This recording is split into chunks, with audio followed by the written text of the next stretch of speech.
A very warm welcome to StudyIQ, my dear friends. I am Prashant Bhushan. I hope you all are doing good. Today is 1st September 2020. I would like to start today's discussion with this quote by George Washington. It is far better to be alone than to be in bad company. The problem with bad company is that if you hang around with those people who are negative, who are not ethical, and who are not doing their stuff, I mean to say, if you hang around with those students who are not giving that much with their studies, who are not taking things seriously, who are not sincere, then you will become one of them. Gradually, you will observe that you will start making excuses and you will not reach your peak, basically. So, always make sure that you choose the right people around you. It is very important for your success. With this, dear friends, StudyIQ team has designed a smart course. This smart course is for Civil Services Examination. It covers your pre as well as mains examination. And to find out more about it, all you have to do is download our mobile application. Mind you, till 10th September 2020, EMI offer is also available. On our table, we have 6 important articles to go through. You can download the PDF of today's lecture from my Telegram channel. You can follow me on Facebook as well. The first article that we find in today's discussion is from Times of India. It's about National Education Policy 2020. Now, let me tell you one thing, that whenever you find an article that is written by any minister of our country, or union minister, or a state minister, or ambassador of any country, or ex-diplomat, ex-bureaucrat, many a times ex-ministers as well, but if their views are not biased, then of course their articles are good too, because they are experienced in that particular field. So whenever you find an article that is written by a current minister, that is very important, because you can take it as an official statement from the government. And this article is written by Education Minister Ramesh Pokhriyal Nishank. He talks about, he starts this discussion or this article with primary education. And primary education is like the first stage of a formal education. It's like a base. The best thing that we can relate primary education with is base of a building.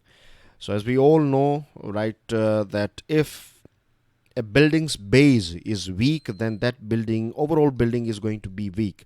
In the same way, if an individual's primary education is weak, then his or her secondary education, higher secondary education, college level education, university level education will be weak, and that will impact his or her lifelong learning as well. So what happens when your lifelong learning gets damaged, or if you are trying to build a lifelong learning system based on a weak primary education, you are not going to be at your peak. You will not be in top 25%, right? And you can also put it this way, that when you have weak human capital in a society, then that society's overall development as well as overall growth. Now, when I'm saying growth, I'm talking about quantity, your GDP numbers, your wealth generation, and things like that of a society. And when I say development, I'm talking about ethics, I'm talking about how people are behaving, whether they are following rules and regulations, and so many other things. So in terms of quantity, in terms of quality, in terms of growth, in terms of development, that particular society or that particular country is going to be weak. It's always going to chase after something rather than being in a lead, right? Now, this article talks about learning poverty. One of the most important thing that I find in this article is learning poverty. What is learning poverty? Learning poverty means that a child at the age of 10 is not able to read and understand things, or simple text. We are not talking about complicated text here. We are talking about simple text. And he or she is not able to do basic calculations like addition and subtraction. So this is learning poverty, and this is recognized by our latest national education policy. The matter of concern is that it is estimated that in our country there are 5 crore kids, right? They have this learning, or they are victim of this learning poverty. It's not their fault. It's not like they have some sort of defect in them. The problem is that the system was not capable enough to cultivate, if I can use it, learning richness in them. So 5 crore learning or kids who are victim of learning poverty, then you can imagine that these kids are going to be our future citizens, and their abilities are going to be down compared to other people. So we are going to face this thing or they are going to face this thing, and of course indirectly our country as well as a society, we are going to face this learning poverty side effect throughout our lifetime. So this is accepted in, or it has been mentioned in new education policy, and we need to work on it, because if you go through other figures, like a latest national achievement survey was conducted, and it was found that 12 states scored significantly below the national average in mathematics ability. National Achievement Survey identifies learning as the big challenge facing Indian education. The biggest challenge, or one big challenge that Indian education is facing, is learning, and that is something very basic. But if we are not good enough with our basics, then you can understand that we cannot build a big education system. Or when I say education system, I'm talking about individuals. But when I say, but you can look at it from country's growth and development point of view. Okay, the next few years are critical, as India could lose 10 crore or more students from the learning system to the fold of illiteracy unless proper action is not taken soon.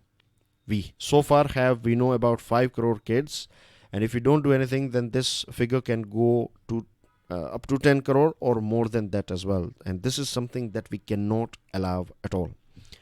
Back in olden days, Atal Bihari Vajpayee's government launched a Sarva Shiksha Abhiyan, and the current Modi government launched Samagra Shiksha. So the main focus of these two schemes are and were that more kids have access to schools. So it was about enrollment, it was about quantity, that the first stage is that you bring these kids to school. But that's not the end of the story. Once they are at your school, then you have to make sure that they are literate, they can read, they can do basic calculations. So then comes the quality thing.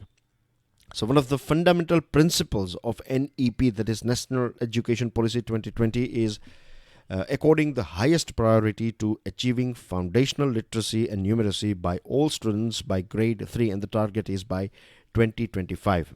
And to translate this particular vision of NEP, Nipun Bharat is launched. Nipun stands for National Initiative for Proficiency in Reading with Understanding and Numeracy. I want you guys to remember this full form. They can ask you a question about Nipun Bharat. What is the full form of Nipun Bharat? So you should know exactly that it stands for this thing that you can see on your screen. And you can revise it twice or thrice. You can download the PDF and then you can revise it, okay? So I'll leave it on you guys for to revise this particular Nipun Bharat thing. Now, the mission is about covering 5 crore children in the age group of 3 to 11 years. It will identify learning gaps, so it will find faults or defects, the gaps, and this is the most important thing. If you want to improve something, then you have to identify the gap or identify the main issue. So it will identify the learning gap. Then the second portion will be it will find what are the reasons behind this sort of gaps, and then it will try to repair it with a particular strategy, right? Local circumstances and diversity of the country will be initiated as well. It will be kept in mind whilst forming a strategy. So let's hope that this Nipun Bharat will help us achieve literacy, or it will inculcate that learning ability in our kids, and let's hope that that will turn into a lifelong learning habit in our kids. For that, government is going to involve all stakeholders, a school management committee, parents, community, everyone, and government will fill up vacancies, teachers' vacancies. And I think the big problem with our country is that we have huge amount of vacancies in public sector. When we talk about private schools, the problem is not with vacancies. The problem is with uh, finding the right teacher and giving them a right pay. You won't believe this thing, but there are so many schools in our country, private schools, right? Kids or parents, they pay a huge amount of fees. But if you look at the salaries of these teachers, then they are 7,000 and 8,000. And you know it very well, in today's uh, expensive world, it is, means you cannot expect a teacher to deliver that quality if you are paying less than 10,000 or 20,000. In many cases, even 30,000 is also not big amount, because if you are living in a big city, then you know it very well that you will spend 25,000 easily per month. So paying right amount, if you want a right person at a right post, then you have to pay that person a right to pay as well, and without that you cannot achieve it. So there are a few things that the government as well as private sector, they need to sort it out. Then in our country we have one of the biggest number of malnourished people, and nutrition plays a very important role. It's a very subtle thing, right? But we have seen a huge amount of change when this midday meal scheme was started, right? So many parents, it was like a pull factor for parents to send their kids to school, because at least they were, particularly poor parents, they were happy to find that at least their kid will get a good meal in the afternoon. And now the government has started giving healthy breakfast as well, right? Energy rich breakfast. And if you provide them breakfast and lunch, then the nutrition issue will be sorted. And without nutrition, if you are malnourished, then it will impact your physical growth as well as your intellectual growth. So this is quite holistic way of doing it. And let's hope with this Nipun Bharat we will achieve our target of foundational literacy and numeracy for every single child in our country.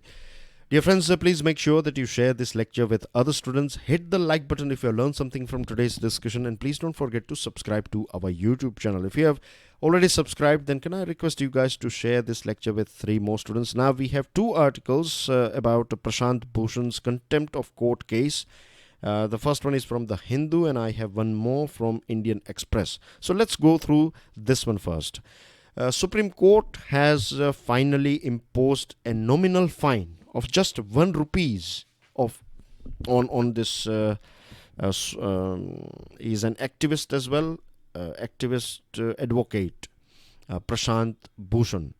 It's about this criminal contempt of court case. I'm not going into the details of this case because a few days ago we have gone through the details. It was about his 2 tweets. Now, Supreme Court was being, in the starting of this case, Supreme Court was being a bit harsh, to be honest, but Supreme Court has barred its dark and intolerant side. We talked about UK's court. Remember that United Kingdom, it got rid of its contempt of court law back in 2013, and there was this famous case of Daily Mirror newspaper. In that newspaper, this Daily Mirror newspaper used the word the 3 fools for the judges of Supreme Court, and the Supreme Court of UK said that if someone is calling you a fool, then that is totally based on that person's perception. For some other person, you can be genius. For some other person, you can be a fool. So there is no point of court taking it as offense. So that was the, you can say, the grandeur, or you can say the magnanimity of Supreme Court of UK. And this sort of discussions were going on when this Prashant Bhushan's case was going on. Now, during the hearing on sentencing, it appeared that the bench had painted itself into a corner. Because painted itself into a corner means that Supreme Court was in dilemma, like what to do. If you punish him, then then you are sending out a bad signal. If you don't punish, then you are encouraging other. Because see, one thing is important, that if everyone will start saying this and that about our judiciary, then the problem is that people will lose their faith from judiciary. And so far we know it very well, and it's not just about knowing, we have evidence as well that Supreme Court has been ultimate savior as well as guardian of our system and constitution. So it has played a very proactive role in this maturing process of our democracy. So we have to maintain that decora of courts, no doubt about it. At the same time, the court as well as the judiciary has to understand that there is huge room for improvement. There are so many things that we can improve. So if someone who is part of the system, like Prashant Bhushan, is a senior advocate and he has been clean so far, means courts and judges and people, they know him very well. He's a public figure in our country. So has taken so many PIL and he's doing activist work and social work and so many other things. But anyway, if Supreme Court, in this case, finally the Supreme Court has said that just pay 1 rupee and everything is sorted. So I think this is good compared to contempt of court case where one can be sent to 3 months simple prison or jail, 3 months jail, and an advocate can be barred for 3 years legal practice. So Supreme Court has not done that thing, and that is good, I believe. However, Mr. Bhushan was, when this hearing was going on, Supreme Court said that if you apologize, then we will forget about this thing. But Mr. Bhushan said that he is in no mood, or he said that he is not going to apologize, and court can punish him if the court finds that he has done something wrong. Attorney General, who is the highest law officer in our country, basically Attorney General is an advocate of Government of India. So Attorney General said that, or his advice to court was that let's forget about this case, and this case means his 2 tweets are not going to impact your image in the eyes of public. So that's what Attorney General said, but Supreme Court decided that no, it want to pursue this case. So far things are clear, right? Now let's move on to the next article from Indian Express. This one is again about the same thing. So we are going to continue a few things here. So this one starts with that, with due respect, the highest court in the land has not shown its customary wisdom and institutional grace in the contempt case against Prashant Bhushan. The thing is that if you are charging even 1 rupee is not a big amount, isn't it? But when you are charging 1 rupee and Prashant Bhushan has said that he will pay it, he has respectfully accepted the punishment. So when you accept it, it means you were wrong. And when Supreme Court has imposed this punishment or this fine, that means Supreme Court has taken these 2 tweets as bad, isn't it? Not good for its image. That's what it means when you are saying that when you are applying a fine on someone. So you mean that it's a sort of punishment, whether if it is of 1 rupee or 10,000 rupees or 1 lakh rupees. A punishment is a punishment, and the person has accepted it. So now what can happen is that Prashant Bhushan has right to seek a review, and let's say if he files a review petition, then the court will have yet another chance to reconsider, and this time, as per Indian Express editorial is suggesting that court should let it go. Right? We need to let it go. Means there are so many other things that can be done, and there are so many other places where genuine contempt of court is taking place. A few days ago, we were talking about Aravali Range. Remember, Supreme Court has already said, in many orders, Supreme Court has also said that there should be 7 police reforms. Supreme Court has said that you need to do things about potholes, which is killing some. Potholes are killing 7,000 plus people in our country every year. 7,000, 8,000 people. More people die because of pothole compared to terrorist attacks. So, in a way, potholes are more dangerous than terrorists for Indians. This Aravalli Range topic that I was talking about, Supreme Court has said that protect this natural environment, but still uh, people over there or whoever is involved, they are destroying this environment, and that is a contempt of court rather than tweets. That's what I think. This is my personal opinion, but I think now enough has been done about this particular topic. Now we need to move on. The right keys. This one is about unlock 4. Now I don't think so we need any unlock anymore because everything is unlocked, isn't it? See, I don't understand the logic, and again, this is my personal opinion, that if you allow people to do whatever they like from morning to evening or 24/7, what government has done so far is businesses, they need to shut off after 8 p.m. and restaurants, they need to shut off after 10 p.m. But I don't see any logic in it. If you allow people, if shops and market and everything is open till 8 p.m., then after 8 p.m., it means like till 8 p.m. corona will not be there. After 8 p.m. you will find corona. Is that the logic?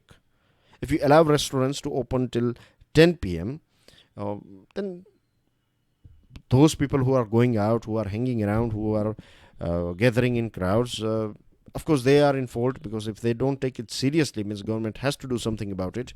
But you can enforce people, mask wearing, social distancing, and this sort of things you can enforce. But now the time is that you should open everything, right? There is no point. I don't see any logic in it.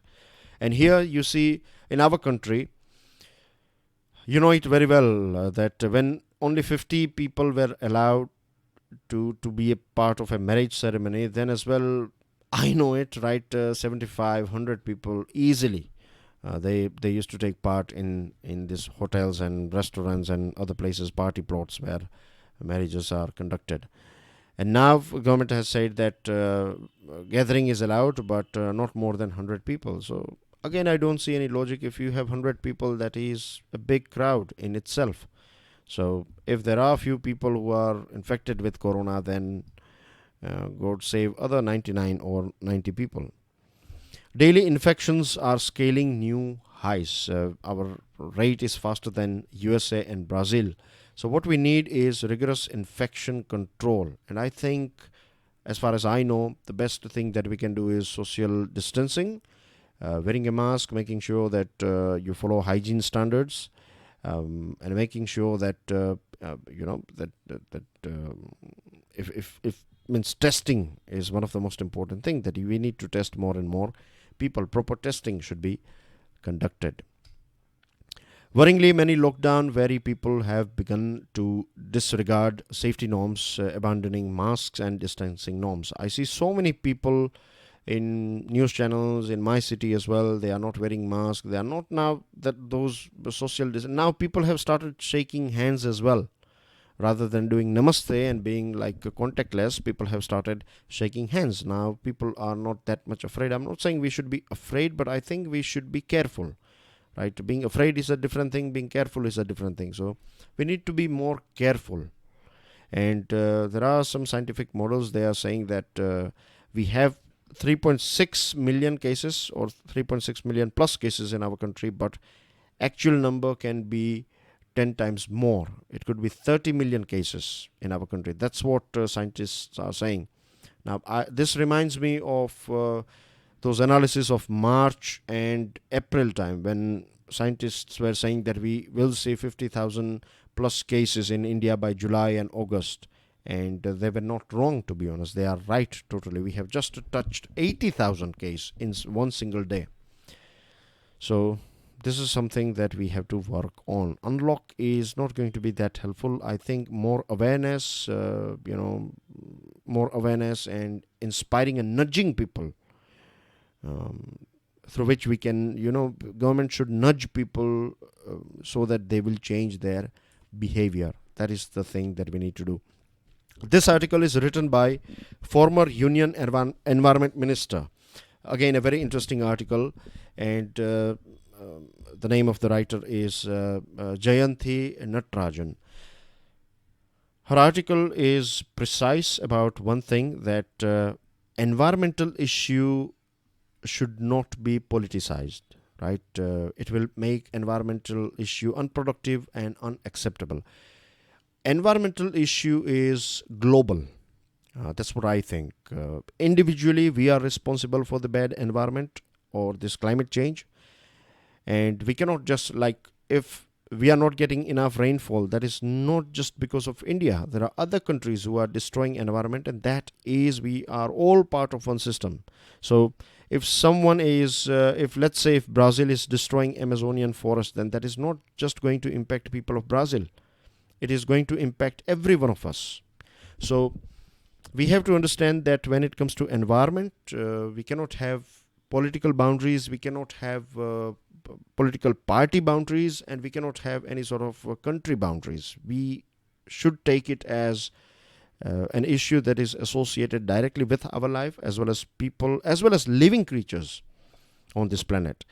Environmental Performance Index report that is prepared by two universities of USA, Yale and Columbia, in collaboration with World Economic Forum and European Commission, puts our country at 168th position out of 180 countries. Back in 2006, our rank was good, 118, then it dropped to 123, then 155, and then 177. At present, we are a little bit good, but still, it's a matter of concern for our country to be at 168th position. The link between great winter smog and pollution in North India is not just about pollution. It is more about, it is also about, not more, but it is also about this distance between center and states, right? Because they are not working in sync when it comes to this winter pollution. Most of the time we blame industries, and of course industries are polluting, our factories are adding more carbon dioxide and greenhouse gases, but they are not the only one. What about agriculture related pollution? But there are states, they don't like to disturb, or they don't want to create a negative image in front of, in the eyes of farmers, because farmers are big voting bank. So we cannot have this sort of, I'm not saying that industry can go scot-free, but at the same time you have to control vehicular pollution, construction pollution, right? Stubble burning issue, industry pollution. You have to work holistically when it comes to environment. The UPA governments were unable to frame subordinate legislation and implement the Forest Rights Act effectively for 8 long years, even in Congress-ruled states. And forests, it was part of state subject until transferred to concurrent list by 42nd Amendment. That does not mean that this is only UPA government. India government has done the same thing. Deforestation is a big issue, and forest clearance is allowed for mining and industry, and they are not the only ones, right? If you see zoom cultivation or slash and burn method of cultivation, they are also destroying forest. The cycle has gone up, or the cycle has got a new speed, which is very dangerous for forest rejuvenation. And we are using more and more forest land. We are converting it into agricultural land for more food production. Increase in use of timber for household and industry purpose has gone up as well. Nirmal Ganga and Aviral Ganga can be achieved only if every one of us work together in sync, right? If we are wasting water in our residence, if we are wasting or using too much water for our agriculture production, if we are wasting food, then as well we are damaging environment. So we need to create that sort of awareness. Tackling the China threat. This is the last one. This one is from Times of India. Now, we have talked about this thing many times, and I'm sure regular students, you know this fact that trade war is just the front or surface thing. The real issue is technological war, and that is going on between USA and China, and this is just a beginning, right? Banning TikTok and other companies now. I think Mr. Trump is going to target Alibaba as well. So this is just a start. It's not an end. The rift will continue to widen in coming months, and it is going to impact these two countries, and it is going to impact other countries as well. Emerging technologies like 5G, AI, nanotechnology, robotics will decide your future. If your country is powerful in all these areas, then you are going to be in a dominant position for next 20, 50, 30 years maybe. And this is a rat race or competition that is going on between China and USA. China wants to, topple USA and wants to be at number one position. USA wants to hold on to its number one position or superpower position. And Mr. Trump has also started this process of shifting American supply chain out of China, and he's bringing some business back home, so that will create more jobs and manufacturing capabilities. At the same time, he is also diversifying, or American companies are diversifying their supply chain, which are opportunities for countries like India. So this is not something that will happen. This has already started happening. And technological decoupling is being viewed as necessary part of wider strategy to manage Beijing's aggression. Something India is also doing. We launched this Atmanirbhar Bharat. We don't want to rely too much on China, because many like-minded countries, particularly democratic countries, are thinking that if you rely too much on China, then China will become more and more stronger, and that will be harmful for democratic countries and democratic world. And I think, democratic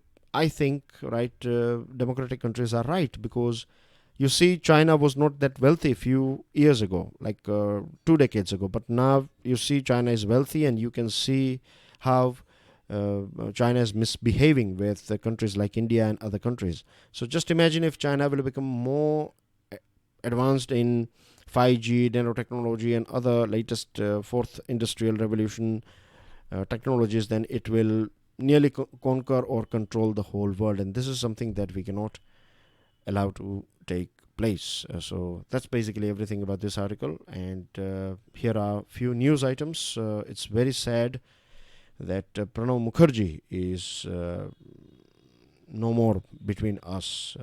Such a great man. He is Bharat Ratna, and he was a former president of our country. He was external affairs minister, law minister. I don't think so. He was law minister, but I know for sure that he was home minister as well as finance minister as well. And he was genuinely outstanding person. I am with this field like current affairs from last 7-8 years, and not being biased or pro-Congress or anti-BJP, nothing like that. But if someone is genuinely good, right, if a politician who has genuinely added so many things in our society and in our country, then we need to appreciate that politician, isn't it? And Pranav Mukherjee was one of them. So God bless his soul, and his work, his words, his deeds will always inspire all of us and coming generation. So that's everything from my side, dear friends. Please make sure that you download the PDF and go through the news items. And I will see you soon with daily financial news analysis. Till then, enjoy your studies. God bless you all. Jai Hind.